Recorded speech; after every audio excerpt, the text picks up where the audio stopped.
د واده په شپه د ښځې سره د کوروالي مکمل طریقه. دې ویډیو کې چې ټول به روغ جوړ یئ، امید لرم چې د صحت جامې به مو پتن وي.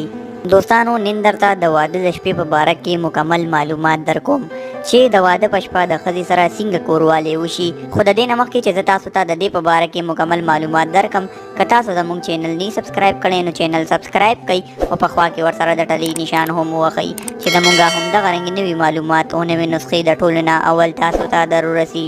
دوستانو، نن سبا زموږ د نوي نسل همدا مسله وي چې هغوی دا وایي چې د واده په شپه به د ښځې سره څنګه کوروالی کوو، او دوی په دې غلط فهمۍ کې وي چې د ښځې په مې ډېر زیات ټایمینګ وي او زما ټایمینګ خو ډېر زیات کم دی، او په لومړۍ شپه باندې به زه ښځه څنګه خوشحاله وم. او د دې دپاره دوی مختلف سوچونه کوي او دا سوچ کوي چې د واده په شپه باندې به زه دا ګولۍ استعمالوم یا د ښځې سره به دا رنګې کوروالی کوم. نو دا خبرې بالکل غلطې دي. نن چې زه تاسو ته په دې ویډیو کې کومه طریقه ښیم، نو دا طریقه اسلامي طریقه ده او د ټایمینګ په باره کې هم درته مکمل معلومات درکوم. دوستانو، تاسو چې کله هم واده وکئ نو د واده په شپه چې تاسو کمرې ته لاړ شئ، د ټولو نه اول خو تاسو اودس چردام وکئ او 2 رکعاته صلات حاجت مونځ وکئ چې الله تعالی په تاسو باندې دا واده بختور کړي او ستاسو زندګي ډېر په ارامه سره تېره شي.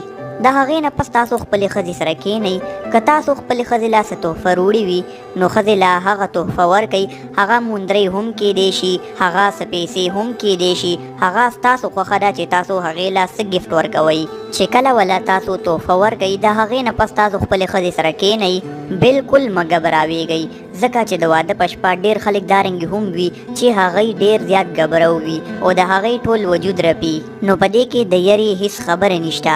داسې یو شپه نه ده چې تاسو به ورسره بیا بله شپه نه تېروئ، ستاسو ټول عمر دی. نو دا یره بالکل د زړه نه وباسئ او د ښځې سره اوچت په کټ کښېنئ او ښځې سره ګپ شپ ولګوئ. د ټولو نه اول خو ښځې ته د خپلو ملګرو باره کې ووایئ، د خپل روټین په باره کې ووایئ، د خپل کاروبار په باره کې ورته ووایئ، بیا د هغې نه د هغې د ملګرو باره کې، د هغې د تعلیم باره کې، او همدغه رنګې تاسو د هغې سره ګپ ولګوئ چې په پخلي کې دله څه درځي. نو همدغه رنګې بس تاسو خبرې ورو ورو زیاتېږي. د هغې نه بس به تاسو ورو ورو د مینې خبرې شروع کړئ او د مینو خبرو نه پس چې تاسو پوه شئ چې زموږ ښځه د کوروالي ته تیاره ده، نو د هغې نه پس بیا تاسو په کمرې کې لایټ بند کړئ او د ښځې نه کپړې وباسئ، خپلې کپړې هم وباسئ. خو دا یاد وساتئ چې د واده په لومړۍ شپه باندې به تاسو څه تیل وغیره استعمالوئ، ځکه چې دا ښځې باندې لږه سخته شپه وي. کله چې تاسو لایټ بند کړئ نو د ټولو نه اول خو تاسو د ښځې شهوت زیات کړئ.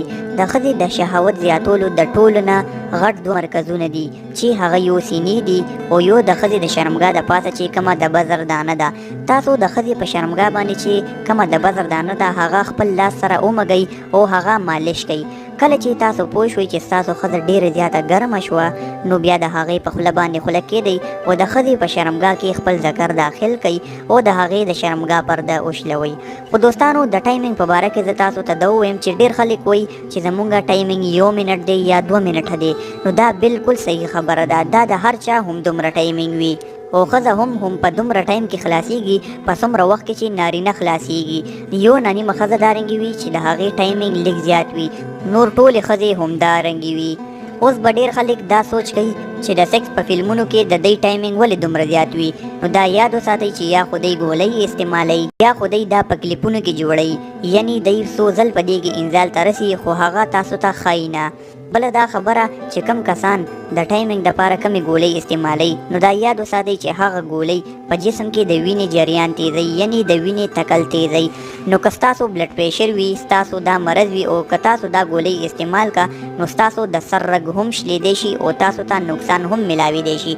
نو کله هم د ټایمینګ زیاتولو دپاره ګولۍ مه استعمالوئ. زموږ په دې چینل کې نورې ویډیوګانې شته، تاسو په هغې باندې خپل ټایمینګ لږ زیاتولی شئ. او دا هم یاد وساتئ چې تاسو به د خپلې ښځې سره په لومړۍ شپه باندې د 2 نه زیات ځل کوروالی نه کوئ، ځکه چې په هغه شپه باندې د ښځې د شرمګاه پرده شلیدلې وي نو هغې ته تکلیف وي. بیا ورسره تاسو په یو شپه کې 5 ځل هم کوروالی کولی شئ، بیا به تاسو له هم خوند درکوي او ستاسو ښځې له به هم خوند ورکوي. نو دوستانو، دا وه زموږ نننۍ ویډیو. که ویډیو مو خوښه شوي نو ویډیو لایک کړئ او نورو ملګرو سره یې هم شیر کړئ چې هغوی هم د دې معلوماتو نه خبر شي او په دې طریقه باندې د واده په شپه د ښځې سره کوروالی وکړي. راتلونکي ویډیو پورې د الله په امان.